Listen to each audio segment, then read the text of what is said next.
En attendant, il faut Ah passer. oui, je suis désolé. Ouais, c'est un petit peu comme le dodan. C'est comme s'il y avait un dodan sur l'autoroute.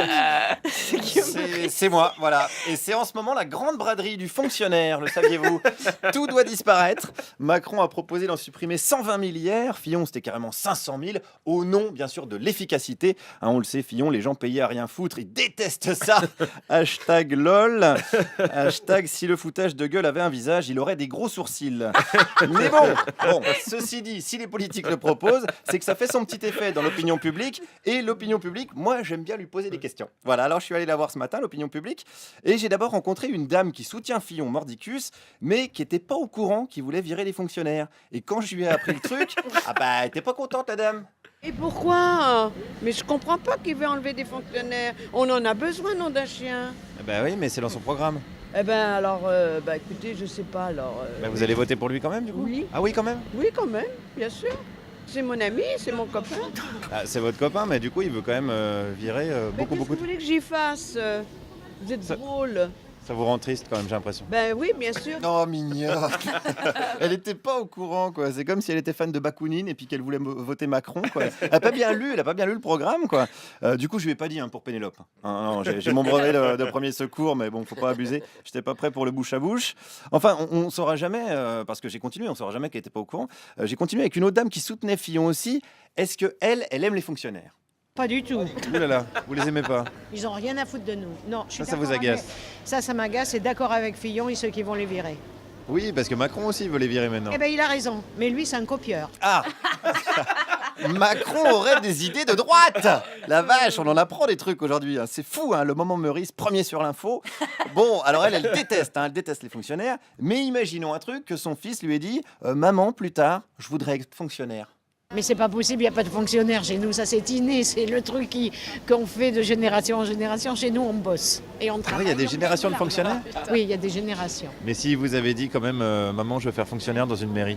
Eh ben, je lui aurais dit, t'es un imbécile. Et on salue toutes les mamans de fonctionnaires de mairie qui nous écoutent, hein, certainement avec leur crétin de gosse, qui sera peut-être bientôt du coup au chômage, parce que c'est vrai qu'il y a déjà 3 millions de chômeurs. Alors, est-ce que c'est une bonne idée de supprimer des postes encore? Continuons avec la dame. Mais non, ils iront faire autre chose. Qu'est-ce qu'ils feront? Ben, ils feront rien comme ils font rien. Là. Ils sont payés à rien faire, certains. Ah bah du coup là ils vont être au chômage et ils vont être payés à rien faire. Oui, c'est encore nous qui allons les payer. Bah du coup ça change rien, non? Allez, me racontez pas d'histoire. Non bah je cherche la logique, c'est tout, et c'est pas simple. Supprimer le chômage en créant des chômeurs, c'est à peu près aussi con que de penser gagner une élection avec François Bayrou. Enfin, disons que c'est des gens qui aiment bien se mettre des handicaps, quoi, on va dire. Alors une autre dame avait peut-être eu vent d'une autre solution pour supprimer les fonctionnaires. J'ai entendu ce matin qu'ils pouvaient mettre certains retraités à la place de fonctionnaires. Ah bon? Oui, vous n'avez pas entendu ça? Non, j'ai pas entendu. Eh bien si, ils l'ont dit ce matin à la radio. Mais alors si les fonctionnaires ils faisaient déjà rien, Ben voilà, s'il n'y a rien à faire. non, les retraités ils seront payés quand même? Bien sûr. Ouais, donc ça change rien du tout en fait, hein, cette histoire. Alors l'intérêt, c'est quand même que si tu te fais contrôler par un flic qui a 73 ans, le temps qu'il sorte sa matraque, t'as le temps d'enfiler un slip en plomb, c'est quand même toujours pratique. Mais sinon, je vois pas bien quand même la logique. Alors la logique de ce monsieur est beaucoup plus claire. Hein. On a 5 millions de fonctionnaires, on en a besoin de 2. Ah oui? Voilà. Selon quel calcul? Après, c'est du superflu. C'est vous qui avez fait les calculs ou c'est... Bon, c'est ce que je pense. Donc vous êtes pour la suppression de 3 millions de fonctionnaires.